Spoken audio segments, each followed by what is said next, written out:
అందరికీ నా నమస్కారాలండి. 10వ తరగతి సిబిఎస్ఈ సిలబస్ ఆంధ్రప్రదేశ్‌లో ప్రవేశపెట్టబడింది.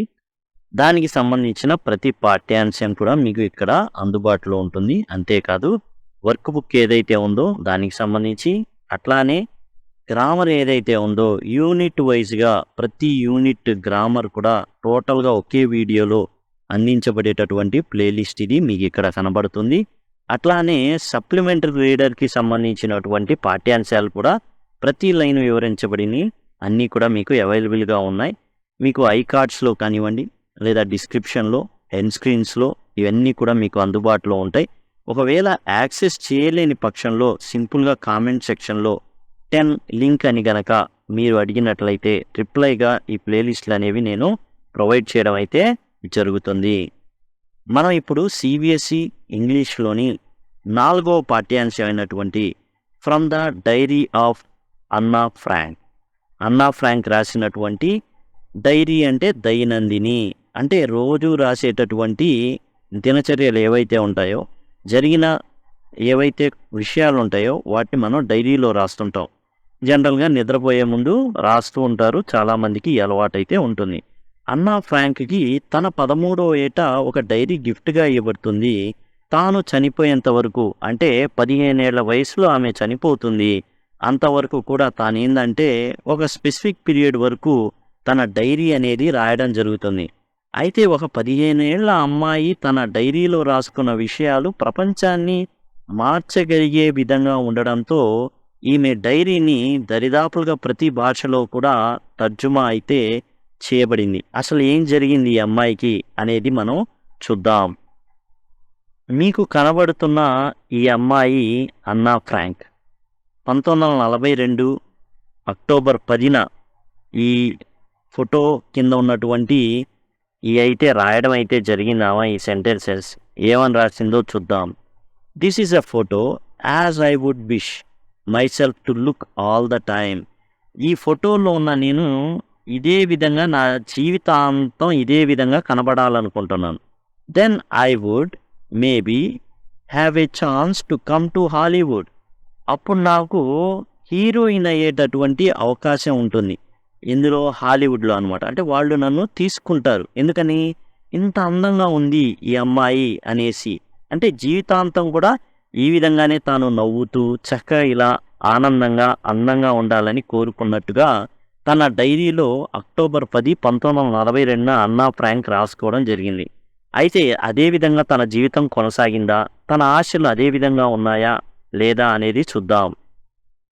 బిఫోర్ యూ రీడ్, మనం ఈ డైరీ ఆమె ఏం రాసుకుందో చదవబోయే ముందు ఈమె గురించి కొంత తెలుసుకోవాల్సిన అవసరం అయితే ఉంది.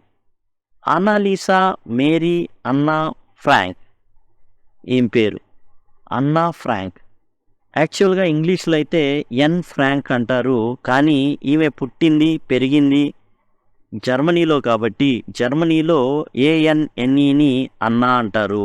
అన్నాలిసా మేరీ అన్నా ఫ్రాంక్ 12 జూన్ 1929న జన్మించడం జరిగింది.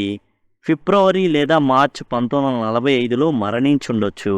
అంటే చనిపోయిన మాట వాస్తవం, కానీ ఫిబ్రవరి మార్చా అనేది తెలియదు. ఎందుకంటే ఒక్కసారి హిట్లర్ చేతిలో పడిన తర్వాత వాళ్ళ మరణం డేట్ ఆఫ్ డెత్ అనేది ఎవరికీ తెలియదు.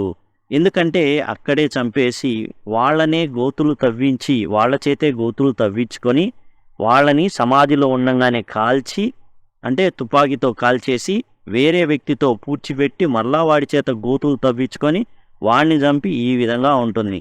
ఇది కూడా విసుగు పుట్టింది హిట్లర్కి. తానేం చేశాడంటే కాన్సంట్రేషన్ క్యాంపులు అనేవి స్టార్ట్ చేశాడు.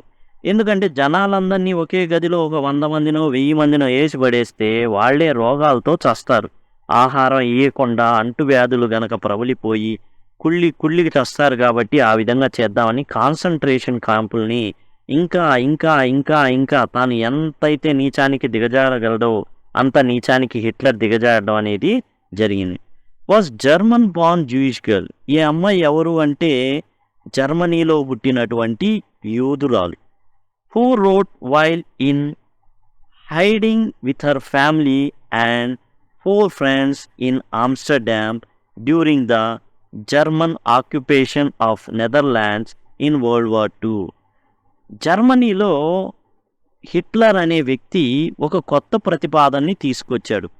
ఏందంటే జర్మనీలో ఉన్న ఆర్యులు ఎవరైతే ఉన్నారో ఈ భూమి ఆర్యుల కోసమే. మన జాతి ప్రపంచంలోనే అత్యంత బలమైన జాతి. మన ఏందంటే మన యొక్క బ్లడ్ ప్రవహించే బ్లడ్ మామూలు బ్లడ్ కాదు. ప్రపంచంలోనే అత్యంత గొప్ప బ్లడ్ మంది. కాబట్టి ఈ జర్మనీ ఉన్నది జర్మన్ల కోసమే, యూదుల కోసం కాదు. వాళ్ళని ఎట్లాగైనా సరే ఈ దేశం నుంచే కాదు ఈ ప్రపంచం నుంచి రూపుమాపాలి అని తాను కోరుకున్నాడు. ఎవరు? హిట్లర్.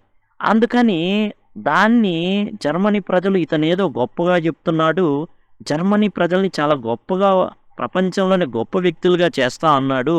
కాబట్టి ఈ జాతి గొప్పతనాన్ని, మన జాతిని, మన దేశభక్తిని ఇతను చాలా దేశభక్తి కలిగిన వాడు. అందుకే జర్మన్లందరూ గొప్పోళ్ళు అని చెప్తున్నాడు అనుకున్నారే కానీ ఈ యొక్క జాతీయవాదం వెనకాల అరాచకవాదం, మానవత్వం లేనటువంటి వాదాన్ని ఇతను ముందుకు తీసుకెళ్ళి ప్రపంచంలోనే జర్మనీ అంటేనే, జర్మన్లు అంటేనే ఒకలాంటి సైకోల్ అనే భావనకి తీసుకొచ్చిన పర్సనాలిటీ హిట్లర్ది. ఇతను ఏం చేశాడంటే ఇక జర్మన్ల కోసమే, వేరే వాళ్ళు ఎవరు ఉండడానికి వీల్లేదని యూదుల్ని పట్టుకొని ఏం చేసేవాడంటే చంపేసేవాడు. దానికి జర్మన్ల మద్దతు కూడా ఉంది. కారణం ఏంటంటే వాళ్ళ దేశం గొప్ప దేశంగా ఎదగాలి. ఇప్పుడు వీళ్ళు ఏం చేశారంటే ఇంత భయంకరమైన పరిస్థితుల్లో ఈ అన్నా ఫ్రాంక్ సంబంధించిన కుటుంబం అంతా కూడా పారిపోయారు. ఎక్కడికి పారిపోయారంటే ఆమ్స్టర్డామ్కి పారిపోయారు. పక్కన ఉన్నటువంటి దగ్గర దేశానికి అనమాట. నెదర్లాండ్స్లో ఉంటుంది. ఆమ్స్టర్డామ్ అనేది నెదర్లాండ్స్లో ఉంటుంది. ఆమ్స్టర్డామ్ అనేది అక్కడికి పారిపోయారు. అయితే రెండో ప్రపంచ యుద్ధం స్టార్ట్ అయింది. ఈ హిట్లర్ యొక్క దురాగతాలని ప్రపంచం చూసి చూసి చూసి విసిగిపోయి ఇక జర్మనీ మీద దండెత్తింది. ఆ క్రమంలో వరల్డ్ వార్ రెండో ప్రపంచ యుద్ధం 1939 నుంచి 45 వరకు ఉంది. ఆ టైంలో జర్మనీ ఈ నెదర్లాండ్స్ని కూడా ఆక్రమించడంతో వీళ్ళు ఎవరైతే ఫ్యామిలీ మొత్తం పారిపోయి ఆమ్స్టర్డామ్లో ఉంటున్నారో వాళ్ళు ఇక వీళ్ళ గ్రిప్పులోకి వచ్చేశారు. Her family had moved to Amsterdam after the Nazis gained power in Germany.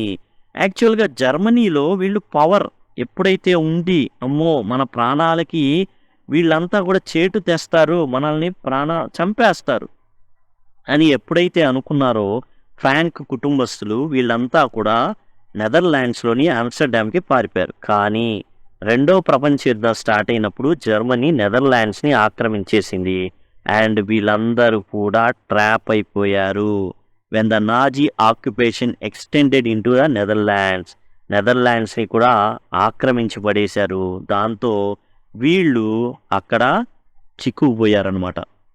చూడండి, ఒక అన్నా ఫ్రాంకే కాదు, గొప్ప గొప్ప శాస్త్రవేత్తలు ఐన్స్టీన్ లాంటి వాళ్ళు కూడా అమెరికాకి పారిపోయారు. ఐన్స్టీన్ లాంటి వ్యక్తి కాబట్టి, ఎఫోర్డ్ చేయగలడు కాబట్టి మొత్తానికి అమెరికాకి పారిపోగలిగాడు. వీరు మాత్రం పక్కనున్న దేశాలకు వెళ్ళారు. ఆ పక్కనున్న దేశాలని కూడా హిట్లర్ ఆక్రమించడంతో వీళ్ళు అక్కడ ట్రాప్ అయిపోయారు. As persecutions against the Jewish population increase. ఇక యూదుల మీద అరాచకాలు విపరీతంగా మొదలైనవి. జర్మనీ ప్రజలు కూడా దీనికి ఊతమిచ్చారు. ఎందుకు అంటే ఇప్పుడు ఒక యూదుడికి ఒక షాప్ ఉందనుకోండి, పక్కనే జర్మనీ వాడిది కూడా ఒక షాప్ ఉంటుంది. ఆ యూదుడిని పట్టిస్తే వాడి షాప్ ఇక తెరవరు, వీడి షాప్ మాత్రమే తెలుసుంటుంది కాబట్టి ఇతనికే వ్యాపారం. ఆ రకంగా జనాలు కూడా ఏంటంటే విపరీతమైన స్వార్థంతో అరాచకవాదాన్ని, మానవత్వం లేని వాదాన్ని జాతీయవాదంగా తీసుకున్నారు. The family went in to hiding in July 1942 in hidden rooms in her father Otto Frank's office building. వీళ్ళంతా కూడా 1942 జూలైలో ఇక దాక్కోవడానికి వెళ్ళిపోయారండి. దాక్కున్నారు. ఇక ఎక్కడ దాక్కున్నారంటే వాళ్ళ నాన్నగారు పనిచేసేటటువంటి ఒట్టో ఫ్రాంక్ యొక్క ఆఫీస్ బిల్డింగ్లోకి వెళ్ళి దాక్కున్నారు, ఎవరికి కనబడకుండా. ఆఫ్టర్ 2 years ఇన్ హైడింగ్, ఎన్నాళ్ళు బతికారు? 2 ఏళ్ళు అసలు చాలా చాలా దాక్కొని మరి బతికారు. The group was betrayed. అయితే ఎవరో వీళ్ళని పట్టించారండి. And transported to concentration camp. ఈ కాన్సంట్రేషన్ క్యాంప్కి తరలిచ్చారు ఈ ఫ్యామిలీ మెంబర్స్ అందరినీ కూడా. System where Anna died typhus in Bergen Belsen with in days of her sister Margot Frank. చూడండి, అక్కడ కాన్సంట్రేషన్ క్యాంప్ అంటే అదేదో మెడికల్ క్యాంప్ అనుకునేరు, అది ఒక సైకో క్యాంప్. అక్కడ మనుషుల్ని ఎలా చంపాలి, ఎక్కువ మందిని ఎలా చంపాలి, గ్యాస్ ఛాంబర్ అని ఒకటి ఉండేది. వీళ్ళు ఒక పెద్ద రూమ్ తీసుకొని అందులో కొన్ని వేల మందిని అందులో పడేసి కిటికీల్లో కూడా గుండా గ్యాస్ని వదిలేవాళ్ళు. ఈ గ్యాస్కి ఊపిరాడక అక్కడ వేలల్లో మృతదేహాలు ఉండేవి. దాన్ని అంతే వదిలేసేవాళ్ళు, కప్పెట్టడం కానీ ఏమీ చేసేవాళ్ళు కాదు, దాన్నే డెమాలిష్ చేసేవాళ్ళు. ఆ విధమైన నీచమైన సైకోతనం అనేది చూపించేవాళ్ళు అనమాట. అయితే ఇక్కడ ఏం జరిగింది, అంత వేల మందిని ఒకే చోట ఉంచడంతో వ్యాధులు ప్రబలిని అన్నాకి బ్యాక్టీరియాకి సంబంధించినటువంటి టైఫస్ రోగం అనేది రావడం జరిగింది, చనిపోవడం అయితే జరిగింది. అయితే అన్నా ఫ్రాంక్ చనిపోవడానికి ముందే వాళ్ళ సిస్టర్ ఎవరైతే ఉన్నారో మార్గట్ ఫ్రాంక్ కూడా చనిపోవడం జరిగింది అక్కడే. Her father Otto, the only survivor of the group, return to Amsterdam after the war ended. అయితే యుద్ధం అయిపోయిన తర్వాత ఈ యొక్క దారుణమైన కాండలో బతికిన ఒకే ఒక వ్యక్తి ఆ కుటుంబంలో ఎవరు అంటే తండ్రి ఒక్కడే. కూతుళ్ళు ఇద్దరు చనిపోయారు, తల్లి చనిపోవడం జరిగింది. ఇక అంటే మొత్తం కోల్పోయారు. Only survivor of the group. ఆ కుటుంబంలో మిగిలింది ఇంకెవరంటే వాళ్ళ నాన్నగారే. ఇక తల్లి గురించి కానీ కూతుళ్ళ గురించి, మనకి ఇద్దరు కూతుళ్ళ గురించే, తల్లి ఎలా చనిపోయిందో మనకు చెప్పలేదు. To find that her diary had been save. ఇక ఏంటంటే తాను ఏం చేశాడంటే ఈ యుద్ధం అంతా ముగిసిన తర్వాత హిట్లర్ తనకు తానే ఆత్మహత్య చేసుకొని తుపాకీతో కాల్చుకొని తన మెదడులో చచ్చిపోయాడు, తలకి పెట్టేసుకొని తుపాకీ చనిపోవడం అయితే జరిగిందనమాట. ఆ జరిగిన తర్వాత ఇతను ఏం చేశాడంటే మరలా ఆమ్స్టర్డామ్కి వచ్చాడు, తన కూతురు ఎక్కడైతే నివసించిందో చివర్లో కనుక్కొని. అక్కడ అన్నా ఫ్రాంక్ యొక్క డైరీ అనేది కనబడింది. దాన్ని ఇప్పుడు కూతురు ఎలా చనిపోయిందో తెలియదు, ఎక్కడ చనిపోయిందో తెలియదు, ఎక్కడ పాతి పెట్టబడిందో తెలియదు. కూతురు గుర్తు ఈ కనబడినటువంటి డైరీయే. 13 ఏళ్ళప్పుడు గిఫ్ట్గా ఇచ్చినటువంటి డైరీ అనమాట అది. Convinced that it was a unique record, he took action to have it published in English under the name of the Diary of a Young Girl. ఇక ఈయన ఏం చేశాడు, ఇప్పుడు అలాంటి వ్యక్తికి ఇది ఒక గుర్తు. తన ఏదైతే కూతురు ఉందో, ప్రేమించాడో, తన కూతుర్ని ఎంతగానో అల్లారు ముద్దుగా ప్రేమించాడో, ఆ డైరీ అనేది ఆ గుర్తు ఎంతో గొప్పది. ఆ డైరీ తను ఏం చేశాడంటే ఆ డైరీని ప్రచురణకి ఇచ్చాడు, పుస్తకంగా మలిచాడు. దాంతో చాలామంది ఈ పుస్తకాన్ని చదవడం జరిగింది. తెలుగులో కూడా ఈ డైరీ అనేది ముద్రించడం అయితే జరిగిందనమాట. ఈమె కేవలం 15 ఏళ్ళు. హిట్లర్ లాంటి వ్యక్తి జాతీయవాదం ముసుగులో, తన జాతే గొప్పదనే ముసుగులో ఒక మారణ హోమాన్ని సృష్టించాడు. అందరూ కూడా అది ఏమనుకున్నారంటే మన దేశం, అది దేశభక్తి అనుకున్నారు. దేశభక్తి ముసుగులో ఒక మారణ హోమాన్ని సృష్టించాడు.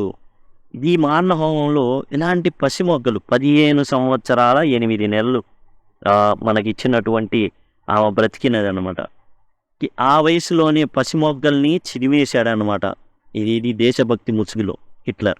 The diary was given to Anna Frank for her 13th birthday. 13 ఏళ్ల వయసులో అన్నా ఫ్రాంక్కి ఈ డైరీ అనేది ఇవ్వడం జరిగింది బర్త్డే గిఫ్ట్గా. And Chronicles the events of her life from 12 June 1942 until it's final entry of 1 August 1944.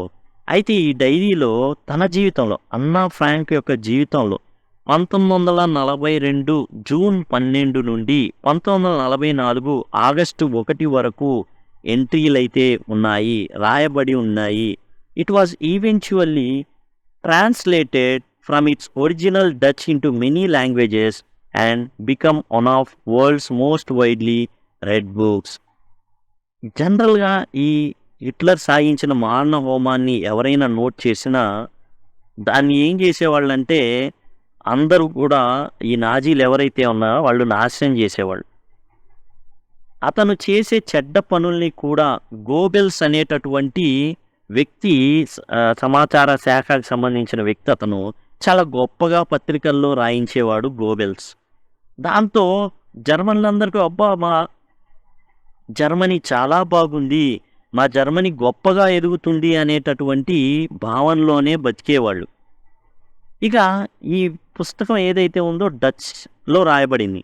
ఆ డచ్లో నుంచి అనేక భాషల్లోకి తర్జుమా చేయబడింది. ప్రపంచంలో చాలా వ్యక్తులు ఆ రోజున జరిగిన మారణ హోమాన్ని చదువుకునే వీలైతే కలిగింది దీని ద్వారా.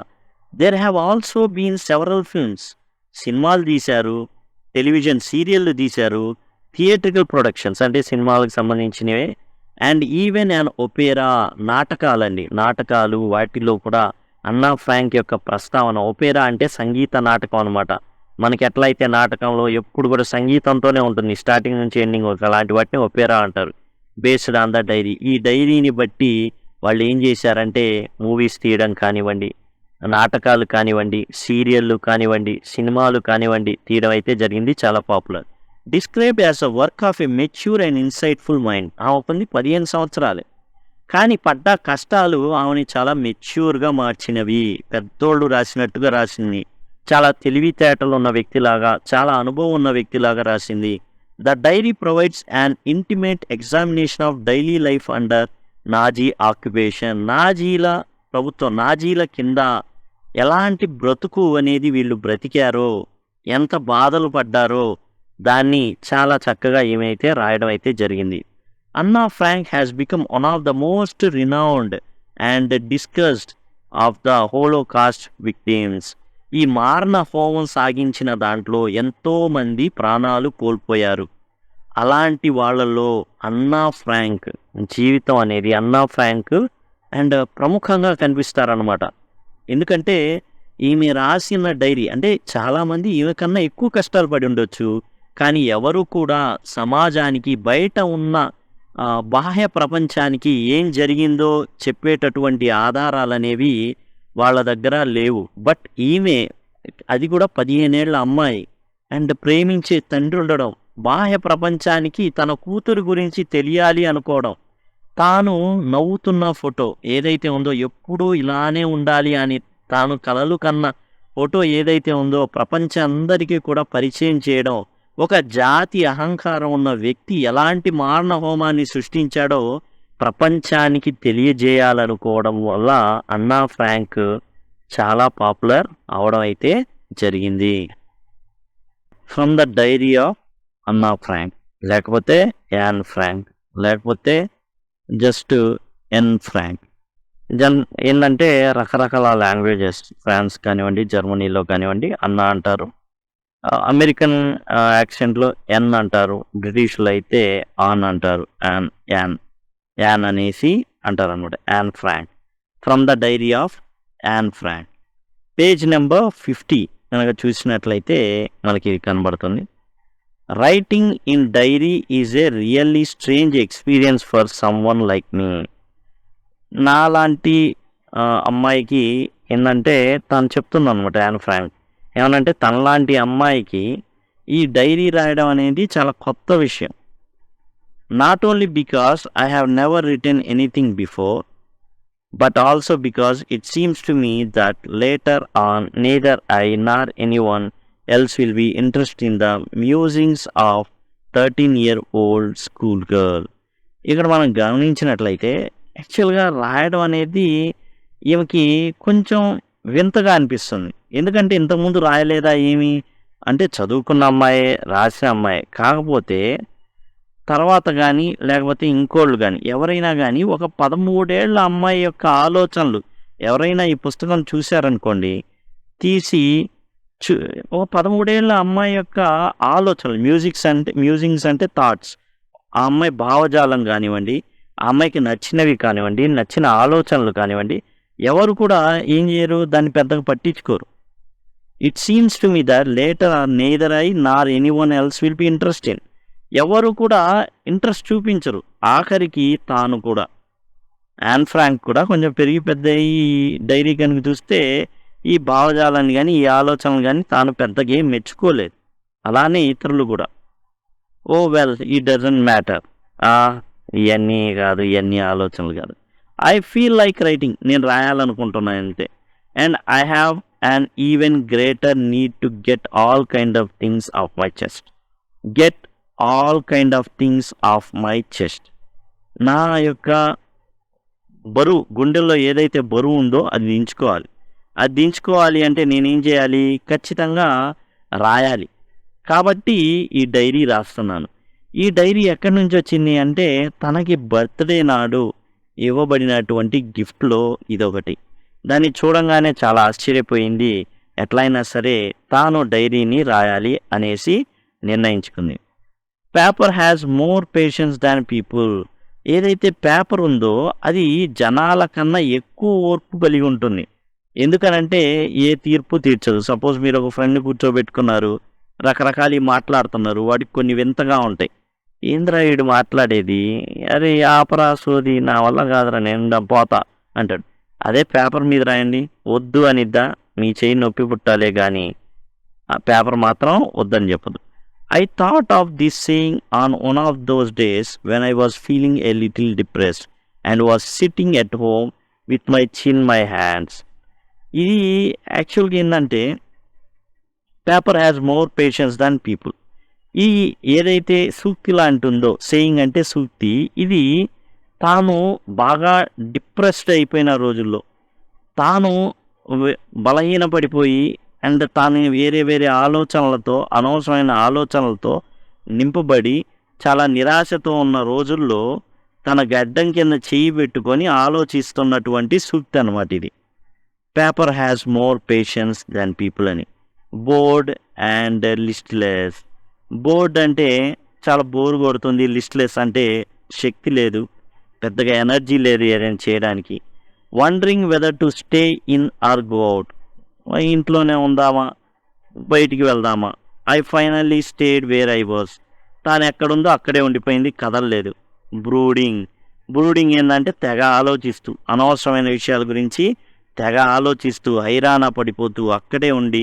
కొంతమంది ఉంటారు ఆలోచిస్తూనే ఉంటారు, వాళ్ళకు 100 ఏళ్ళు అయిపోయినట్టు, వాళ్ళకన్నీ ఏంటంటే అన్నీ ఆలోచిస్తూ ఉంటారు. తనకి జాబ్ వచ్చినట్టు, లేకపోతే ఇంకోటో, జాబ్ రాకపోతే పరిస్థితి ఏంది, ఈ విధంగా ఉంటే ఎట్లా, నేను గొప్పవాడిని ఇట్లా రకరకాల ఆలోచనలతో వాళ్ళు ఏం చేస్తారంటే కొంతమంది నెగిటివ్గా ఆలోచించి కూర్చుంటారు, కొంతమంది పాజిటివ్గా ఆలోచించుకుంటూ కూర్చుంటారు. ఇక్కడ బ్రూడింగ్ మాత్రం కొంచెం నెగిటివ్ సెన్స్ అనే చెప్పాలి. రకరకాల ఆలోచనలు ఈ అమ్మాయి మదిని తొలిచేస్తున్నాయి.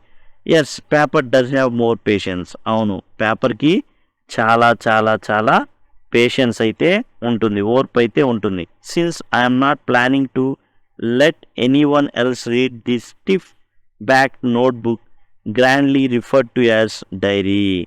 యాక్చువల్గా since I'm not planning to let anyone else read diary, ఇది యాక్చువల్గా ఈమె రాస్తున్నది ఏదో ప్లాన్ చేసి ఎవరో ఒకళ్ళు ఈ డైరీ చదువుతారు కాబట్టి నేను ఇలా రాయాలి అని రాయట్లా. తాను ఏమనుకుంటుంది అంటే తన డైరీ ఎవరు చదవకూడదు, ఇష్టం లేదు. Unless I should ever find a real friend. కానీ ఎవరైనా కానీ ఒక మంచి ఆప్తమిత్రుడు లేదా ఆప్తమిత్రురాలు ఎవరైనా దొరికితే it probably won't make a bit of difference. చదివినంత మాత్రానో లేదా ఈ విషయాలు తెలుసుకున్నంత మాత్రానో పెద్దగా ఫీల్ అయ్యేది ఏమీ ఉండదు. ఇక్కడ మనం చూసుకున్నట్లయితే stiff back notebook grandly referred to as diary. Diary ఎట్లా ఉంటుంది? బౌండ్లో ఉంటుంది. బౌండ్ అంటే చక్కగా ఏం చేసే గట్టెట్టతో ఉంటుందన్నమాట, బాగా దారాలతో కుట్టేసి నీట్గా ఉంటుంది. అదే చెప్తున్నా, stiff back notebook grandly referred to as diary. తాను డైరీ రాసేది ఎవరో చదవాలి అన్న ఉద్దేశం తనకు లేదు. అసలు ఎవరో చదవాలన్న థాట్ అనేది ఆమెకి ఏమాత్రం లేదు. ఎవరు చదవకూడదు నా డైరీ అనే ఆ అమ్మాయి రాసుకుంటుంది. అయితే ఒకవేళ బెస్ట్ ఫ్రెండ్ ఎవరైనా దొరికితే, ఒకవేళ వాళ్ళకి యాక్సెస్ దొరికినప్పటికి కూడా తనకి ఎట్లాంటి ఇబ్బంది లేదనేసి తానైతే రాసుకుంటుంది. Now I am back to the point that prompted me to keep a diary in the first place. I don't have a friend. అది అసలు యాక్చువల్గా ఈమె డైరీ ఎందుకు రాయాలనుకుంటుంది అంటే, తనకు ముఖ్యంగా చెప్పుకోవాలంటే ఒక ఫ్రెండ్ లేడు. ఫ్రెండ్స్ నిజంగా లేరా అంటే ఉన్నారు. బెస్ట్ ఫ్రెండ్, హృదయానికి దగ్గరైనటువంటి ఫ్రెండ్ లేరు. అందుకనే డైరీని యాన్ ఫ్రాంక్ రాయబోతుంది. Let it put more clearly, since no one will believe that a 13-year-old girl is completely alone in the world. మీకు అనిపించవచ్చు ఈ ప్రపంచంలో ఒక 13 ఏళ్ల అమ్మాయి చాలా ఒంటరిగా ఉండేది అని. కానీ ఆ అమ్మాయి ఒంటరిగా లేదు. And I'm not. I have loving parents and 16-year-old sister. చక్కగా ఆమెను ప్రేమించే తల్లిదండ్రులు ఉన్నారు. 16 ఏళ్ల అక్క ఉంది. And there are about 30 people I can call friends. Friends అని పిలుచుకునేటటువంటి ఒక 30 మంది ఉన్నారు. ఐ హ్యావ్ ఏ ఫ్యామిలీ, ఒక కుటుంబం ఉంది. లవింగ్ ఆంట్స్, ప్రేమించే అత్తలు ఉన్నారు. అండ్ ఏ గుడ్ హోమ్, ఒక మంచి ఇల్లు, తన కోసం ఒక మంచి కుటుంబం అయితే ఉంది. No, on the surface I seem to have everything except my own true friend. కానీ ఇక్కడ మిస్ అవుతుంది ఏంటంటే, ఒక నిజ స్నేహితుడు మిస్ అవుతున్నారు, లేదా ఒక నిజ స్నేహితురాలని మిస్ అవుతుంది. All I think about when I am with friends is having a good time. అసలు ఫ్రెండ్స్తో ఉన్నప్పుడు తాను ఏం ఆలోచించుకుంటుందంటే, ఓ మంచి సమయం వాళ్ళతో గడపాలి అనుకుంటుంది. అయితే I can't bring my self to talk about anything but ordinary everyday things. కానీ వాళ్ళ దగ్గర ఏం మాట్లాడుతుంది? జస్ట్ ప్రతిరోజు జరిగేటటువంటి విషయాలు మాత్రమే మాట్లాడుకుంటుంది తప్ప we don't seem to be able to get any closure.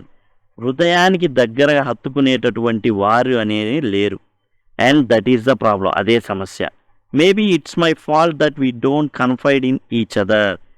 ఇది బహుశా యాన్ ఫ్రాంక్ యొక్క తప్పిదం కూడా కావచ్చు.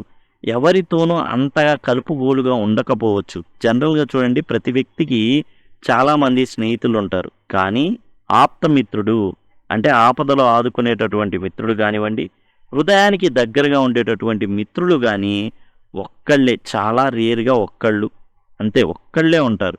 వాళ్ళతో ప్రతి విషయాన్ని షేర్ చేసుకుంటారు. ప్రతి విషయాన్ని కూడా వాళ్ళు ఏం చేస్తారంటే ఏమాత్రం కూడా వాళ్ళ దగ్గర దాచిపెట్టరు. ఇతరులు కూడా ఆ ఆప్తమిత్రుడు ఎవరైతే ఉన్నారో ఆ వ్యక్తి కూడా ఇతని యొక్క ప్రైవసీని గౌరవిస్తాడు. ఇతని విషయాలు ఏమీ బయటికి చెప్పడు. అంతేకాదు, ఏమైనా సమస్య ఉన్నప్పుడు దానికి సమాధానాన్ని వెతికి ఈ వ్యక్తికి అందజేస్తాడు. అలాంటి వ్యక్తి యాన్ ఫ్రాంక్కి లేరు అనేది తన అభిప్రాయం. In any case, that's just how things are and unfortunately they are not liable to change. This is why I have started the dairy.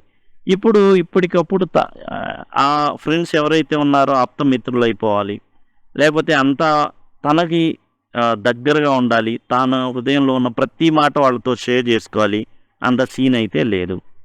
అందుకని డైరీ స్టార్ట్ చేసింది. డైరీ ఎందుకు స్టార్ట్ చేసింది? తనకి హృదయానికి దగ్గరగా ఉండేటటువంటి బెస్ట్ ఫ్రెండ్ లేరు. జనరల్గా అయితే మాట్లాడుకుంటూ ఉంటారు, అలానే రోజు జరిగేటటువంటి విషయాలు డిస్కస్ చేసుకోవడానికి తప్పించి హృదయంలో ఏవైతే భావాలు ఉన్నాయో అవి as it ఈజ్గా share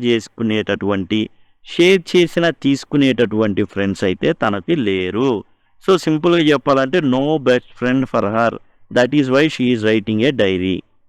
to enhance the image of this long awaited friend in my imagination, I don't want to jot down the facts in this diary the way most people would do, but I want the diary to be my friend and I am going to call my friend Kitty. ఇక తాను ఏం చేస్తుందంటే, ఇప్పుడు best friend లేడు కాబట్టి ఇప్పుడు ఈ డైరీనే best friend కాబట్టి ఒక ముద్దు పేరు పెట్టుకుంది. ఆ ముద్దు పేరు ఏంటంటే kitty. To enhance the image of this long awaited friend in my imagination. ఎవరైతే నేను కోరుకున్నానో, నా హృదయంలో ఉన్న అన్నీ చెప్పుకోవాలని కోరుకున్నానో అలాంటి ఫ్రెండ్ దొరకలా. కానీ దొరికాడు. ఎవరంటే డైరీ. ఆ డైరీకి కిట్టి అనే పేరు పెట్టుకోవడం అయితే జరిగింది. I don't want to jot down the facts in this diary the way most people would do. అందరూ ఏం చేస్తారంటే డైరీలో వాళ్ళు ఫ్యాక్ట్స్ రాసుకుంటా ఉంటారు. అట్లా నేనైతే రాయను. ఎందుకంటే డైరీ తన ఫ్రెండ్ కాబట్టి ఊరక ఫ్యాక్ట్స్ జీవితంలో జరిగే ఏదో అయి రాసుకోవడం కాదు. తన మనసులో భావాలు గానీ మొత్తానికి తాను ప్రెజెంట్ చేయాలనుకుంది. తన ఫ్రెండ్‌తో చెప్పుకోవాలనుకుంది. అయితే మనిషిగా దొరకలేదు గానీ పుస్తకంగా దొరికింది. అదే డైరీ. డైరీ పేరొచ్చేసి కిట్టి. పేజ్ నెంబర్ 51కైతే రావడం జరిగింది. పేజ్ నెంబర్ 51 చూడండి. Since no one would understand a word of my stories to Kitty. ఇప్పుడు కిట్టీతో తాను చాలా కథల్ని పంచుకోవాలనుకుంటుంది. If I were to plunge right in డైరెక్ట్‌గా నేను ఏమాత్రం తలా తోకా లేకుండా డైరెక్ట్‌గా దూకేస్తే I would better provide a brief sketch of my life much as I dislike doing so.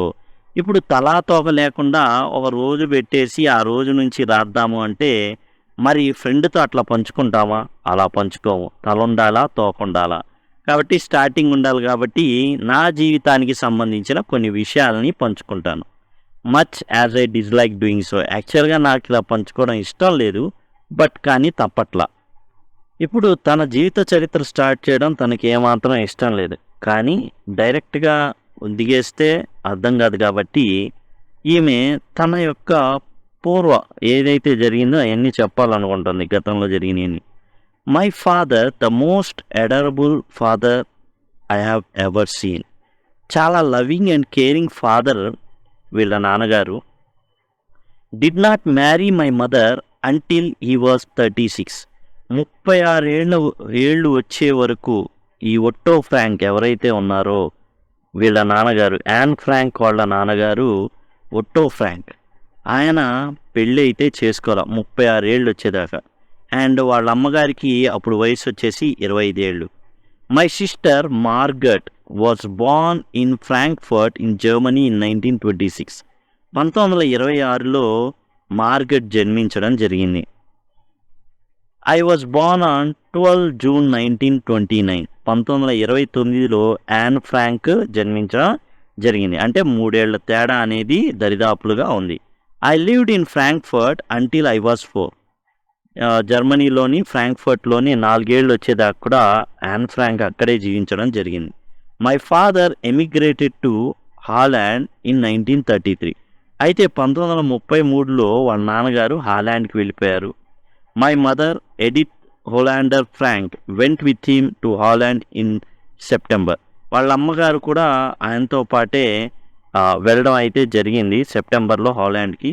While Margot and I were sent to Aachen to stay with our grandmother. అయితే వీళ్ళు వేరే ప్రదేశానికి వెళ్ళారు కాబట్టి, బహుశా ఉద్యోగరీత్యా కావచ్చు, వెళ్ళారు కాబట్టి హాలాండ్కి వెళ్ళిపోయారు కాబట్టి ఇప్పుడు ఈ ఇద్దరు అమ్మాయిల్ని కూడా అమ్మమ్మ వాళ్ళ ఇంటి దగ్గర ఉంచడం అయితే జరిగింది. అమ్మమ్మ లేదా నాయనమ్మ వాళ్ళ ఇంటి దగ్గర ఉంచడం అయితే జరిగిందనమాట. Margot went to Holland in December. అయితే తర్వాత మార్గట్ కూడా చిన్నగా డిసెంబర్లో హాలాండ్ తల్లిదండ్రుల దగ్గరికి వెళ్ళిపోయింది. And I followed in February. ఆ తర్వాత 3 నెలలకి ఈమె కూడా హాలాండ్కి వెళ్ళిపోయింది తల్లిదండ్రుల దగ్గరికి. When I was plunked down on table as a birthday present for Margot. ఎలా ప్రజెంట్ అయింది ఆ అమ్మాయి అంటే ఒక బల్ల మీద తీసుకెళ్ళి ఈ పిల్లని పెట్టారన్నమాట. చిన్న అమ్మాయి కదా, చిన్న అమ్మాయి 3 ఏళ్ళు చిన్న అక్క కన్నా కూడా మార్గట్ కూడా ఇలా బల్ల మీద పెట్టారు. అదేదో బొమ్మలాగా అన్నమాట. ఎవరికి బొమ్మ? మార్గట్ చేతిలో బొమ్మ యాన్ ఫ్రాంక్. ఆ విధంగా జనరల్గా ఎవరైతే అక్కలు కానివ్వండి, అన్నలు కానివ్వండి, తమ్ముళ్ళున్నా చెల్లున్నా అట్లానే భావిస్తూ ఉంటారు. వాళ్ళని ఎత్తుకుంటూ ఉంటారు, ముద్దు చేస్తూ ఉంటారు. ఒక టాయ్ లాగా, ఒక బర్త్డే ప్రెజెంట్ లాగా ఎవరికి? మార్గట్కి. అదిగో నీకు ప్రజెంటేషన్గా ఒక చిన్న చెల్లిని తీసుకొచ్చాం, అదిగో బల్ల మీద పడేసాం చూసుకో అని. ప్లంక్డ్ డౌన్ అంటే క్యాజువల్గా పెట్టడం అనమాట. అలా పెట్టి అదిగో నీకు ఒక ప్రెజెంట్ తీసుకొచ్చాను చూడు, చెల్లిని తీసుకొచ్చాం అన్నట్టుగా ఉంది అనేసి రాసుకుందనమాట. I started right away at Montessori nursery school. Montessori nursery స్కూల్లో జాయిన్ చేయించడం జరిగింది యాన్ ఫ్రాంక్ని. I stayed there until I was 6. 6 ఏళ్ల దాకా మాంటెసరీ స్కూల్లోనే ఉండడం అయితే జరిగింది. At which time I started in first form. ఆ టైంలో 6 అంటే ఫస్ట్ క్లాస్ చదువుతారు. ఫస్ట్ ఫామ్, సెకండ్ ఫామ్ అంటారు. మనం ఫస్ట్ క్లాస్, సెకండ్ క్లాస్ అన్నట్టు. In the 6th form my teacher was Mrs క్యూపెరస్ the headmistress. ఇక్కడ మనం చూసినట్లయితే I stayed there until I was 6 at which time I started in the first form. Okay, in the 6th form 6వ తరగతికి వచ్చేసరికి అంటే ఇక్కడ నుంచి ఈ మాంటెసరీ ఏ అయితే స్కూల్ ఉందో అక్కడి నుంచి I stayed there until I was 6 అంటే ఈ మాంటెసరీ నర్సరీ స్కూల్ అనేది 1st నుంచి 6th క్లాస్ వరకు ఉందన్నమాట. ఫస్ట్లో జాయిన్ అయింది ఈ అమ్మాయి. ఇక ఇక్కడే 6 తరగతులు కూడా చదవడం అయితే జరిగింది. మిసెస్ క్యూపెరస్ ఇక్కడ హెచ్ఎం అన్నమాట. At the end of the year, we were both in tears as we said a heart-breaking farewell. అయితే ఈ 6వ తరగతి 6th ఫామ్ అయిపోగానే మరి వదిలి వెళ్ళిపోవాలి, టీసీ ఇస్తారు కదా, వేరే స్కూల్లో వెళ్ళి జాయిన్ అవ్వాల్సి ఉంటుంది. అట్లా ఈ అమ్మాయి కూడా వెళ్ళిపోయేటప్పుడు క్యూపెరస్ను ఈ అమ్మాయి కన్నీటి వీడ్కోలు అనేది చెప్పుకున్నారు. చాలా బాధపడ్డారు. ఎందుకంటే మిసెస్ క్యూపెరస్ని విడిచిపెట్టి యాన్ ఫ్రాంక్ వెళ్ళిపోవడం, లేదా యాన్ ఫ్రాంక్ని విడుస్తున్నందుకు మిసెస్ క్యూపెరస్ కూడా చాలా బాధపడడం జరిగింది. In the summer of 1941 grand మా ఫెల్ ఇల్. 1941లో ఎవరైతే గ్రాండ్ మా ఉన్నారో ఆమెకి జబ్బు చేసింది and had to have an operation. తనకి ఆపరేషన్ అనేది జరిగింది. So my birthday pass with little celebration. పెద్దగా చెప్పుకోదగ్గ విధంగా కాకుండా ఈమె యొక్క బర్త్డే అనేది ఏమైందంటే జరిగిందంటే సెలబ్రేషన్స్ పెద్దగా ఏమీ లేదు, పెద్దగా ఏమీ చేసుకోలేదు.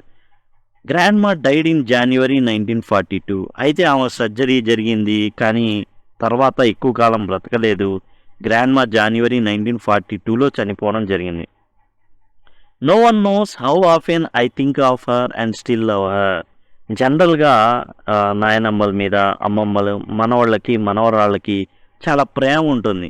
ఆ విషయం తల్లిదండ్రులు గమనించకపోవచ్చు కానీ వాళ్ళకి ఎప్పుడు గుర్తుంటారనమాట. This birthday celebration in 1942 was intended to make up for the other and grandma's candle was lit along with the rest. ఇక్కడ ఏం జరిగిందంటే 1941లో యాన్ ఫ్రాంక్ యొక్క బర్త్డే జరగకపోయేసరికి ఇప్పుడు 1942లో దాన్ని ఫస్ట్ అప్పుడు జరపనందుకు ఇప్పుడు కొంచెం పెద్ద మొత్తంలో బర్త్డే అనేది జరగడం జరిగింది, ఘనంగా జరిపారు. అంతేకాదు ఈ అమ్మాయికి ఎన్ని క్యాండిల్స్ అయితే వెలిగించారో ఆ క్యాండిల్స్కి అదనంగా ఇంకో క్యాండిల్ పక్కన వెలిగించడం జరిగింది వాళ్ళ గ్రాండ్ మాని గుర్తు చేసుకుంటూ. The 4 of us are still doing well. వీళ్ళ కుటుంబంలో ఉన్నటువంటి తల్లిదండ్రులు, అక్క చెల్లెలు ఇద్దరు బాగున్నారు, అంతా బాగుంది. That brings me to the present date of 20 June 1942 and the solemn dedication of my diary. ఇక ఇప్పుడు మొత్తం వెనకాల గతంలో ఏం జరిగిందో రాసేసి ఇప్పుడు వచ్చేద్దాం. ఎప్పటికి వద్దాం? 1942 జూన్ 20కి వచ్చేద్దాం. ఇప్పుడు ఏం చేస్తున్నాం? ఈ డైరీని అంకితం చేస్తున్నాం. సాలం అంటే గంభీరంగా, స్ట్రిక్ట్గా ఏంటంటే ఇక నుంచి నేను ఇక్కడ నుంచి డైరీ రెగ్యులర్గా రాయాలి అన్నట్టుగా అనమాట. అదిగోండి చిన్నారి ఆన్ ఫ్రాంక్ డైరీ అనే పేరుతో తెలుగులో తర్జుమా అయినటువంటి పుస్తకం ఇది. యాన్ ఫ్రాంక్ ఏదైతే రాసిందో ఆ డైరీ తెలుగులో కూడా అందుబాటులో ఉంది. కారణం ఏంటంటే ఆనాటి మారణ హోమానికి ప్రత్యక్ష సాక్షి ఈ అమ్మాయి కాబట్టి ఆమె డైరీలోని విషయాలు చాలా ఇంపార్టెంట్ కాబట్టి అవన్నీ కూడా ప్రపంచవ్యాప్తంగా అన్ని భాషల్లో కూడా ఈ పుస్తకం అనేది ముద్రితమైంది. పేజ్ నెంబర్ 52లో కనుక చూసినట్లయితే ఇక ఆమె డైరీ రాస్తున్నారు. డియరెస్ట్ కిట్టి ఎవరు? డైరీ. మనం ఏం రాస్తాం? డియర్ డైరీ అని రాస్తాం. డియరెస్ట్ కిట్టి డైరీతో చెప్పుకుంటుంది అనమాట. ఇప్పుడు డైరీనే best friend. Our entire class is quaking in its boots. అసలు మా క్లాస్ మొత్తం కూడా వణుకుతున్నారు. వాళ్ళ పాదాలన్నీ కూడా ఏమవుతున్నాయి? భూకంపం వచ్చినట్టు వణుకుతున్నాయి.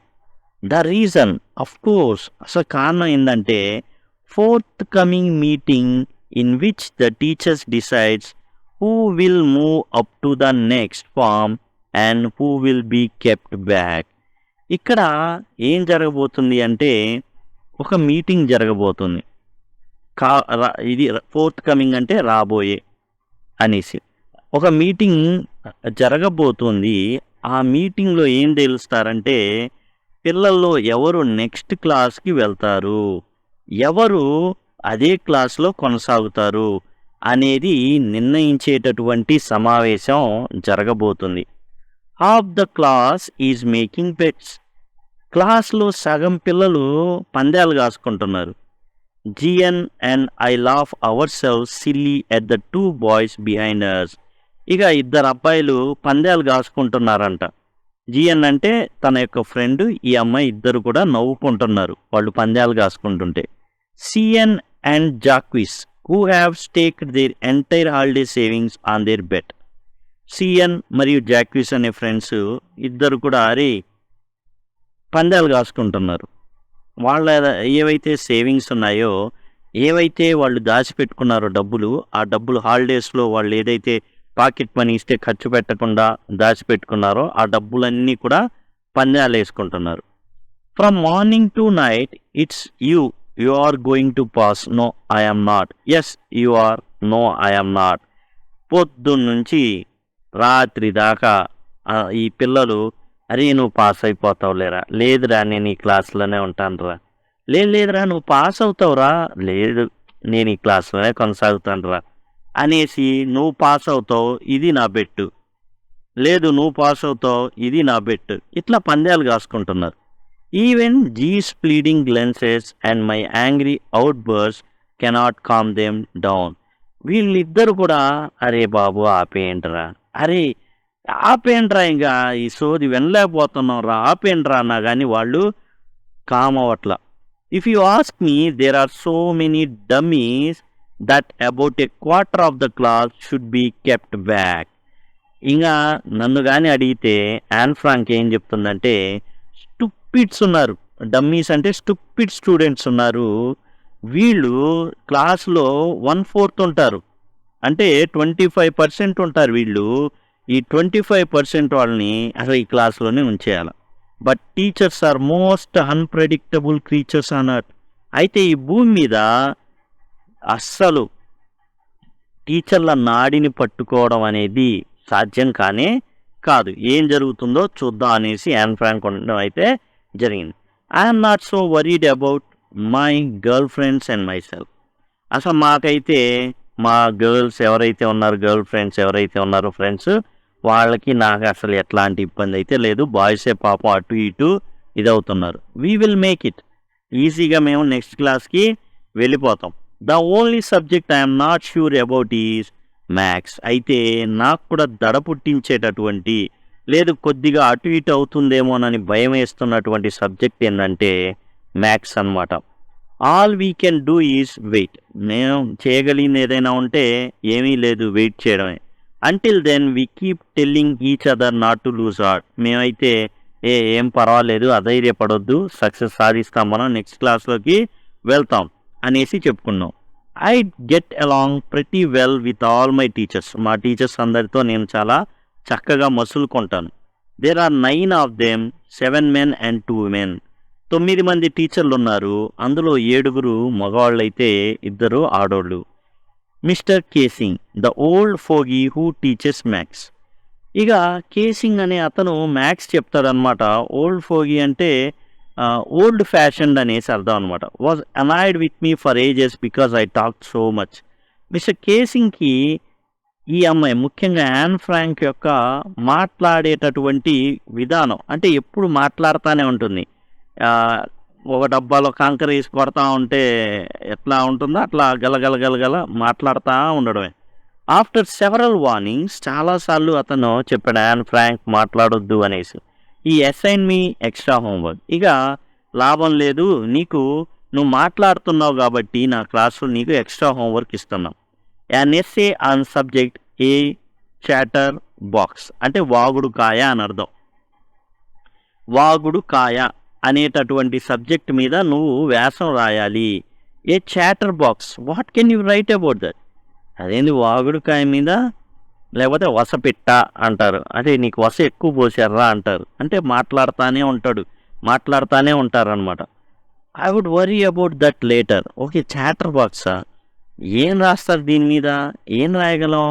సరేలే తర్వాత ఆలోచిద్దాం అనేసి ఏం చేసిందంటే, I jotted down the title in my నోట్బుక్లో ఈ చాటర్ బాక్స్ అనేది రాసేసుకుంది. Tucked it my bag and try to keep quiet. ఇక బ్యాగ్లో పుస్తకం టక్డిందంటే లోపల బ్యాగ్లో పెట్టేసింది ఈ పుస్తకం. ఇంకా ప్రశాంతంగా ఉంది, తర్వాత ఆలోచిద్దాం ఈ చాటర్ బాక్స్ గురించి, ఇప్పుడల్లా ఏం ఆలోచించొద్దు అనేసి పక్కన పడేసింది.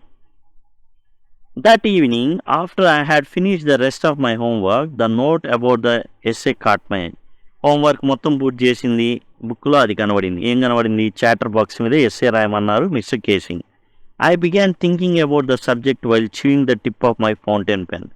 ఇక పెన్ ఉంది కదా, ఆ పెన్ అనేది నోట్లో పెట్టుకొని దాన్ని కొరుకుతా ఆలోచిస్తూ ఉందన్నమాట. Anyone could ramble on and leave big spaces between the words. And ఎవరైనా కానీ ఏదైనా రాయమంటే ఏదైనా రాయొచ్చు అనమాట. సపోజ్ క్రికెట్ మ్యాచ్ గురించి రాయమన్నారంటే ఏదో ఒకటి రాస్తాం. పందుల గురించి రాయమన్నారు అనుకోండి, అది రాస్తారు. ఎద్దుల గురించి రాయమంటే అది రాస్తారు. ఏదో ఒకటి రాసి కొంచెం స్పేస్ అంటే వాటి మధ్య పెద్ద పెద్ద స్పేస్లు వదిలామనుకో, బా ఎక్కువ రాశాడ్రా అనేటటువంటిది తీసుకొని రావచ్చు సులభంగా. లేదా మిక్స్ చేయొచ్చు. ఓ వ్యక్తికి సచిన్ టెండూల్కర్ మీద వ్యాసం రాయమన్నారు, కానీ అబ్బాయి అంట పందుల గురించి చదువుకొని వెళ్ళాడంట. ఎట్లా రాయొచ్చు? క్రికెట్ స్టేడియంలో బాల్ ఇసాడు, వేయంగానే సచిన్ ఇసిరి కొట్టాడు, కొట్టంగానే బాల్ వెళ్ళిపోయి గ్రౌండ్ బయట ఉన్న కాలువలో పడింది. కాలువలో పంది ఉంది, పందికి 2 చెవులు ఉంటాయి, 2 కళ్ళు ఉంటాయి, ఓ ముట్టు ఉంటుంది అని రాశాడంట. ఇంకో వ్యక్తి ఏం రాశాడు? వర్షం పడింది కాబట్టి మ్యాచ్ ఆగిపోయింది. ఇట్లా ఒక్కొక్కళ్ళు ఒక్కో రకంగా వాళ్ళకి తెలిసింది రాయడం అయితే రాయొచ్చు, పెద్ద విషయం కాదు. But the trick was to come up with convincing arguments to prove the necessity of talking. అయితే ఇక్కడ ఏం చెప్పాలనుకుంది యాన్ ఫ్రాంక్? మాట్లాడాలి, స్టూడెంట్స్ యొక్క హక్కు మాట్లాడడం కాబట్టి దానికోసం కన్విన్సింగ్ ఆర్గ్యుమెంట్ని పెట్టాలి. ఐ థాట్ బాగా ఆలోచించింది. Suddenly I had an idea, వెంటనే ఒక ఆలోచన వచ్చింది. ఐ రోడ్ ద 3 pages, 3 పేజీలు రాసిందండి దాని మీద వ్యాసం, వాగుడు కాయ అనే దాని మీద. Mister casing had assign me and was satisfied. Casing ఏం చేశాడు? రాయమని చెప్పాడు చాటర్ బాక్స్ వాగుడుకాయ మీద. ఇప్పుడు వాగుడుకాయ మీద ఈ అమ్మాయి ఏం చేసింది? రాసింది. కేసింగ్ చదవడం జరిగింది ఆ 3 పేజీలు, సాటిస్ఫై అయిపోయాడు ఆయన. I argued that talking is student trait. మాట్లాడడం అనేది విద్యార్థి యొక్క లక్షణం. That I would do my best to keep it under control. అది విద్యార్థి యొక్క లక్షణం. మీరు అంటున్నారు కాబట్టి దాన్ని వీలైనంతగా ఆ వాగుడుతనాన్ని, మాట్లాడేదాన్ని కంట్రోల్లో పెట్టుకుంటాను అనేసి రాయడం అయితే జరిగింది. అంతేకాదు పేజ్ నెంబర్ 53 చూస్తే, but that I would never be able to cure myself of the habit. అయితే మీరు ఏదైతే నన్ను వాగొద్దు అన్నారో, యాక్చువల్గా స్టూడెంట్ యొక్క లక్షణం అది మాట్లాడడం అనేది. మాట్లాడొద్దు అని మీరు అనడం అనేది కరెక్ట్ కాదు అని రాయలేరు కాబట్టి కంట్రోల్లో ఉంచుకుందామని ట్రై చేస్తున్నాను, కానీ కంట్రోల్లో పెట్టుకోలేకపోతున్నాను. Never be able to cure myself. ఈ వాగుడుతనాన్ని నేను కంట్రోల్లో పెట్టుకోలేకపోతున్నాను. ఎందుకంటే since my mother talked as much as I did, if not more, and that there is not much you can do about inherited traits.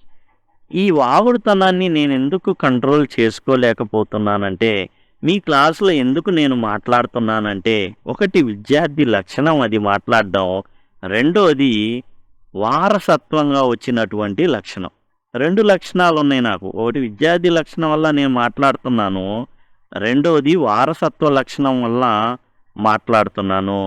వారసత్వం ఎలా వచ్చింది అంటే, మా అమ్మ నన్ను మించి ఎక్కువగా మాట్లాడేదంట. ఆ వారసత్వం అనేది నాకు వచ్చింది కాబట్టి నేను దాన్ని అదుపులో పెట్టుకోలేకపోతున్నాను అనేసి చెప్పడంతో mister casing had good laugh at my arguments. ఈ అమ్మాయి యాన్ ఫ్రాంక్ పెట్టినటువంటి వాదనను చూసి చాలా చక్కగా నవ్వేసుకున్నాడు అనమాట. But when I proceeded to talk my way through the next lesson he assign me second essay. ఇప్పుడు దానికి సమాధానం చాలా చక్కగా చెప్పేశానని యాన్ ఫ్రాంక్ అనుకుంది. అబ్బా, చక్కగా చెప్పేశాను నేను మా మాస్టర్కి, ఇక ఆయన నన్ను కదిలిచ్చాడు. ఇప్పుడు ఫస్ట్ లెసన్ అయిపోయింది, సెకండ్ లెసన్ చెప్తున్నాడు. ఆ టైంలో కూడా ఈ అమ్మాయి ఏం చేస్తుంది, మాట్లాడుతుంది. దాంతో సెకండ్ ఎస్సే ఇచ్చాడనమాట. అంటే పనిష్మెంట్గా రెండోసారి హోంవర్క్ని పెంచాడు. This time it was suppose to be an on an incorrigible chatterbox. అంటే తప్పును సరిదిద్దుకొని వసపెట్టా అనే దాని మీద రాయమన్నాడు. తప్పులు సరిదిద్దుకొని వాగుడు కాయ అనే దాని మీద వ్యాసం రాయమని చెప్పాడు. I handed it in and mister casing had nothing to complain about for 2 whole lesson. మరలా ఈ విధంగానే రాసి తాను ఎస్సే రాసి ఏం చేసింది అంటే మిస్టర్ కేసింగ్ గారికి అందించడం జరిగింది. అయితే however during the third lesson he had finally had enough. ఇక 2 లెసన్ల దాకా mister casing had nothing to complain about for 2 whole lessons. ఇక 2 లెసన్లు అయ్యేదాకా, ఈ రెండోసారి పనిష్మెంట్ ఇచ్చాడు కదా, 2 లెసన్లు అయ్యేదాకా మిస్టర్ కేసింగ్ ఈ అమ్మాయిని పట్టించుకోవాలి. ఈ అమ్మాయి మాత్రం మాట్లాడుతూనే ఉంటుంది. సహజ లక్షణం, విద్యార్థి సహజ లక్షణం, మా అమ్మ దగ్గర నుంచి వచ్చిన వారసత్వ లక్షణం, ఎలా పోగొట్టుకునేది నా వల్ల కావట్లేదు అని చెప్పడం ఈమె వంత అయిపోయింది. ఇక థర్డ్ లెసన్ చెప్పేటప్పుడు he had finally had enough. Anne Frank, as punishment for talking in class, write an essay entitled Quack Quack Quack, said Mistress Chatterbox. ఈసారి ఏం చేశాడంటే ఇతను మూడోసారి పనిష్మెంట్ ఇచ్చాడు. మొదటిసారి వసపిట్ట లేకపోతే వాగుడు కాయ అనే దాని మీద చాటర్ బాక్స్ మీద రాయమంటే, రెండోసారి యాన్ ఇన్కరిజిబుల్ చాటర్ బాక్స్ అంటే తప్పుని సరిదిద్దుకున్నటువంటి వసపిట్ట మీద రాయమన్నారు. మూడోది వచ్చేసి quack quack quack said mistress chatterbox. Mistress chatterbox ఎవరు ఇక్కడ? Anne Frank. మాట్లాడుతూనే ఉంటుంది, క్వాక్ క్వాక్ క్వాక్ అంటూ ఉంటుంది క్లాసులో. దాని మీద ఎస్సే రాయమన్నాడు. ఎందుకని రాయమన్నారు? కనీసం ఎప్పుడైనా సరే యాన్ ఫ్రాంక్ తాను మాట్లాడడం, అది కూడా క్లాసులో ఎక్కువ మాట్లాడడం మానేస్తుందనే ఒక ఆశతో ఈయన హోంవర్క్ల మీద హోంవర్క్లు, పనిష్మెంట్ల మీద పనిష్మెంట్లు ఇచ్చుకుంటూ వెళ్తున్నాడు. ఫస్ట్ ఎస్సే వచ్చేసి చాటర్ బాక్స్ మీద అయితే, రెండో essay an incorrigible chatterbox, and తర్వాత వచ్చేసి quack quack quack said mistress chatterbox మీద ఎస్సేలు అయితే ఇవ్వడం అయితే జరిగింది. Inherited traits, qualities physical or mental that one gets from one's parents. ఇక మీనింగ్స్ వచ్చేసి ఏంటంటే, ఇన్హెరిటెడ్ ట్రేట్స్ అంటే qualities that one gets from one's parents, వారసత్వంగా వచ్చేటటువంటి లక్షణాలు అనమాట. ఇన్హెరిటెడ్ ట్రేట్స్ అంటే పేరెంట్స్ నుంచి వచ్చాయి. నెక్స్ట్ ఇన్కారిజిబుల్ అంటే సరి చేయడానికి వీలు లేని అని అర్థం, something that cannot be corrected. ఇక్కడ ఇన్కారిజిబుల్ ఎవరు? చాటర్ బాక్స్ అని చెప్పేటటువంటి వ్యక్తి యాన్ ఫ్రాంక్. మాట్లాడుతూనే ఉంటుంది, ఆ తప్పును సరిదిద్దుకోమ్మా, మాట్లాడమాకమ్మా అంటే, లేదండి నా వల్ల కావట్లేదు, మాట్లాడడం అనేది విద్యార్థి లక్షణం, అలానే మా అమ్మ దగ్గర నుంచి వారసత్వ లక్ష్యంగా వచ్చింది ఇది, కాబట్టి నేను దీన్ని వదులుకోలేకపోతున్నాను. దీంతో 3 సార్లు పనిష్మెంట్కి గురైంది Anne Frank. The class roared, ఒక్కసారిగా నవ్వడం మొదలుపెట్టారు. క్వాక్ క్వాక్ క్వాక్ అనేసి అండంతో మాస్టర్ గారు. I had to laugh too, ఈ అమ్మాయి కూడా నవ్వాల్సి వచ్చింది Anne Frank. I had nearly exhausted my ingenuity on the topic of chatterboxes. ఇక ఇంజెన్యూటీ అంటే క్రియేటివ్నెస్. ఇప్పటికే 2 సార్లు ఎస్సే రాసింది, మూడోసారి క్వాక్ క్వాక్ క్వాక్ అన్నారు. ఇప్పుడు క్రియేటివ్గా ఏం రాయాలి? It is time to come up with something else. ఇప్పుడు ఇదే టైంలో కొత్తగా ఏదో ఒకటి నేను చేయాలి, సంథింగ్ ఒరిజినల్గా ఉండాలా. మై ఫ్రెండ్ సానా, who is good at poetry, offer to help me right the essay from beginning to end in words and I jumped for Joy. అయితే ఈ అమ్మాయి ఫ్రెండ్ సానా ఎవరైతే ఉన్నారో ఆమె ఈయని యాన్ ఫ్రాంక్ని, నువ్వు ఎస్సేగా కాదు దీన్ని పోయంగా రాద్దాం స్టార్టింగ్ నుంచి ఎండింగ్ దాకా, నేను నీకు హెల్ప్ చేస్తానని చెప్పి సానా చెప్పడం అయితే జరిగింది. Mr Keesing was trying to play joke on me with ridiculous subject. ఇక్కడ ఏంటంటే మిస్టర్ కేసింగ్ ఈ అమ్మాయిని ఆట పట్టించాలనుకుంటున్నాడు. To play joke on me with this ridiculous subject. ఈ సబ్జెక్ట్ మీద ఏం చేయాలనుకుంటున్నాడు? చాటర్ బాక్స్ మీద ఈ అమ్మాయికి బుద్ధి చెప్పాలి. But I would make sure the joke was on him. బుద్ధి చెప్పాలి ఎట్లాగైనా సరే. ఈ అమ్మాయిని ఏం చేయాలి? కొంచెం నవ్వుల పాలు చేయాలి. అంటే జస్ట్ ఫన్. ఏంటంటే మాట్లాడదు. ఇప్పుడు మ్యాథ్స్ క్లాస్లో జనరల్గా ఏం జరుగుతుంది? బోర్డు మీద తిరిగి రాస్తుంటారు మాస్టర్ గారు. రాస్తుంటే వీళ్ళు గొడవ చేస్తారు. మళ్ళీ ఇలా తిరగగానే సైలెంట్గా ఉంటారు. ఈ విధంగా చేస్తున్నప్పుడు మాస్టర్ గారు చిరెత్తుకు రావడం మామూలే. అయితే ఇక్కడ ఈ అమ్మాయిని ఏంటంటే ఈ విధంగా రాయండి మాటికి ఈ రాయమని చెప్పడం. ఫెయిల్ అయిద్దేమో చూద్దాం. చదువుతూ ఉంటే ఈ అమ్మాయి రాసినవి చూస్తే చాలా ఆసక్తికరంగా ఉంది. ఆయన కూడా దాని మీదే ఇచ్చుకుంటా ఆ పనిష్మెంట్ అనేది జరిగింది. చాటర్ బాక్స్ మీద, తర్వాత ఇన్కారిజిబుల్ chatter box, quack quack quack said mistress chatter box. ఈ విధంగా తనని రాయమని చెప్పాడు. ఈసారి ఎలా రాస్తుందో చూద్దాం అనేసి ఈయన వెయిట్ చేస్తున్నాడు. ఈ అమ్మాయిని ఎట్లా అయినా సరే నవ్వుల పాలు చేద్దాం. ఈ అమ్మాయి కూడా ఏంది? That I would make sure the joke was on him. ఎదురుగా ఏంటంటే ఈ అమ్మాయి నవ్వుల పాలు అవడం కాదు, మాస్టర్ గారినే ఫన్ ఆట పట్టిద్దాం ఈసారి రాసేదాంతో అనేసి నిర్ణయించుకుంది. ఐ ఫినిష్ మై పోయం రాయడం పూర్తయింది. And it was beautiful. చాలా అందంగా వచ్చింది. It was about a mother duck and father swan with 3 baby ducklings who were bitten to death by their father because they quacked too much. Luckily, Mr. Casing took the joke right away.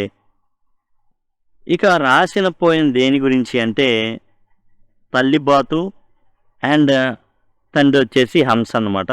And వీళ్ళకి చిన్న బాతు పిల్లలు ఉన్నాయి, 3 బాతు పిల్లలు. Quack quack quack. అయితే వీటిని తండ్రి హంస ఎవరైతే చంపేశాడనమాట ఈ 3 పిల్లల్ని, బాతు పిల్లల్ని.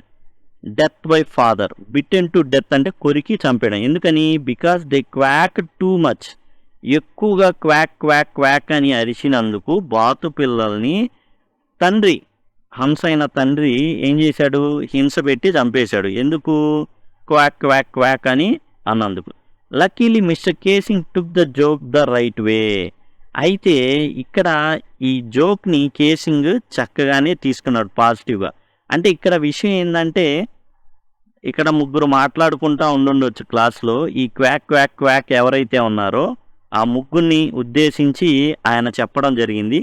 ఈ అమ్మాయి కూడా చాలా తెలివిగా ఏమని రాసిందంటే 3 పిల్లలు, తండ్రి బాతు, తండ్రి హంస ఉన్నాడు, ఈ పిల్లల్ని తండ్రి చంపేశాడు అనేసి రాయడం జరిగింది. ఇది జోక్ని కేసింగ్ రైట్ వేలోనే తీసుకున్నాడు, రాంగ్గా తీసుకోవాల. He read the poem to the class adding his own comments and to several other classes as well. ఈయన ఏం చేశాడో తెలుసా? పేజ్ నెంబర్ 54కి వచ్చామండి. ఈయన ఏం చేశాడంటే ప్రతి క్లాస్కి వెళ్ళి యాన్ ఫ్రాంక్ చూడండి పోయం రాసింది, నేను చెప్పింది చూడండి, క్లాస్లో మాట్లాడుతుంటే నేను ఫస్ట్ ఇది ఇచ్చాను, సెకండ్ ఇది ఇచ్చాను, థర్డ్ ఇది ఇట్లా ఇచ్చాను. ఫస్ట్ చాటర్ బాక్స్ మీద, రెండోది ఇన్కార్జిబుల్ చాటర్ బాక్స్, మూడోది quack quack quack said mistress chatter box అనేసి ఈ విధంగా హోంవర్క్ అయితే ఇచ్చాను. చూడండి పోయం ఎంత చక్కగా రాసిందో. తర్వాత అతను ఓన్ కామెంట్స్ దానికి యాడ్ చేయడం జరిగింది. మనం మామూలుగా చెప్పుకున్నాం కానీ ఇక్కడ ఏంటంటే పోయంగా రాసింది అమ్మాయి. And to several other classes as well. తాను వెళ్ళే ప్రతి క్లాస్కి మిస్టర్ కేసింగ్ ఏం చేశాడంటే ఈ పోయంని క్లాస్లో ఇంట్రడ్యూస్ చేశాడు. Since then I have been allowed to talk. అప్పటి నుంచి తాను క్లాస్లో మాట్లాడడానికి అనుమతి దొరికింది. I have not been assign any extra homework. ఇక అప్పటి నుంచి ఎక్స్ట్రా హోంవర్క్ ఏం లేదు. On the contrary Mr Keesing's always making jokes these days. అప్పుడు దాకా సీరియస్గా ఓల్డ్ ఫ్యాషన్గా ఉండేటటువంటి మిస్టర్ కేసింగ్ ఏం చేశాడు? చక్కగా నవ్వుతూ ఉండడం, జోకులు వేస్తూ ఉండడం, సీరియస్గా ఉండే క్యారెక్టర్ కాస్త చాలా ఆనందంగా, చాలా హ్యాపీగా, అలానే పిల్లలతో నవ్వుతూ జోక్స్ చేస్తూ ఉండే క్యారెక్టర్ లాగా మారిపోవడం అయితే జరిగింది. Yours and extracted from the diary of a young girl with slight adaptation. ఇది ఎక్కడి నుంచి యువర్స్ యాన్ అని చివరి డైరీలో మనం రాసేటప్పుడు కూడా సిగ్నేచర్ చేస్తాం. మన పేరైతే యువర్స్ అనేసి రాయడం అయితే జరుగుతుంది. ఇది దేంట్లో తీసుకున్నారంటే the diary of a young girl. నుంచి తీసుకోబడింది. అయితే కొద్దిగా మార్పులు చేర్పులు అనేది చేయడం అయితే జరిగింది. ఇదండి టోటల్గా ఏదైతే లెసన్ ఉందో టోటల్ లెసన్ అనేది మనకి ఇందులో మీరు చూశారు. మొత్తం పేజ్ నెంబర్ 50 నుంచి from the diary of Anne Frank class 10 unit 4 total అక్కడ నుంచి కూడా టోటల్ అంతా కూడా మనం చూసాం. సింపుల్గా మనం చూడాలంటే ఒక చిన్న అమ్మాయి ఏదైతే నార్మల్ క్లాస్లో ఎలా ఉంటుందో అలాంటి అమ్మాయి, కాకపోతే చాలా తెలివైన అమ్మాయి, మాట్లాడుతూ ఉంటుంది. అయితే ఇక్కడ మనం స్టార్టింగ్ నుంచి చెప్పుకున్నాం ఏంటంటే ఇది జస్ట్ ఆ అమ్మాయి ఆనందంగా ఉన్న రోజుల్లో రాసుకున్నది. ఏదైతే నాజీ క్యాంపులు కానివ్వండి, 2 ఏళ్ళు దాక్కోవడం కానివ్వండి, వాటికి సంబంధించింది కూడా ఈ యొక్క డైరీలో ఉన్నాయి. అవన్నీ చాలా విషాదానికి సంబంధించింది. మనకైతే ఏంటంటే సింపుల్గా తాను ఎంత ఆనందంగా మనలాగే గడిపింది, కానీ ఒక జాతీయవాదం ముసుగులో అరాచకవాదం రావడం ద్వారా జరిగినటువంటి పెను విపత్తు వల్ల ఎంతమంది అసూలు బాసారో, ఎంతమంది జీవితాలు నాశనం అయ్యాయో ఈ గ్రంథం, ఈ డైరీ అయితే మాత్రం తెలియజేస్తుంది అనమాట. ఇదండి. అండ్ ఫర్దర్గా మనం సమ్మరీ చూద్దాం. As well as question and answers, grammar కూడా ఉంటాయి. దయచేసి అండ్ ప్లేలిస్టులు మీరు గమనించండి. ఇది వచ్చేసి యాన్ ఫ్రాంక్ డైరీ, చిన్నారి యాన్ ఫ్రాంక్ డైరీ అని తెలుగులో కూడా అవైలబుల్గా ఉంది. ఇక సప్లిమెంటరీ రీడర్ అండి, ఇది సప్లిమెంటరీ రీడరు. అండ్ టోటల్గా ఏవైతే లెసన్స్ ఉన్నాయో అవన్నీ కూడా, అట్లానే గ్రామర్కి సంబంధించిన పూర్తి లెసన్స్, పూర్తి లెసన్స్ అన్నిట్లో ఉన్నటువంటి గ్రామర్ ఏదైతే ఉందో అది, అట్లానే వర్డ్స్ అండ్ ఎక్స్ప్రెషన్స్ 2. ఇది వచ్చేసి వర్క్ బుక్లో ఉన్నటువంటి ఏవైతే పాఠాలు ఉన్నాయో, ఎక్సర్సైజెస్ ఉన్నాయో అవన్నీ కూడా ఇక్కడ డీల్ చేయడం అయితే జరుగుతుంది అండ్ ప్లేలిస్ట్లో ఉంచడం జరుగుతుంది. ఒకవేళ మీరు యాక్సెస్ చేయలేకపోతే సింపుల్గా 10 లింక్ అని కనుక కామెంట్ సెక్షన్లో అడిగితే మీరు ఈజీగా పొందొచ్చు. ఇవి వచ్చేసి textual lessons, line to line explanation, summary and questions and answers కూడా ఇందులో ఉంచబడ్డాయి. Once again thank you, thanks a lot.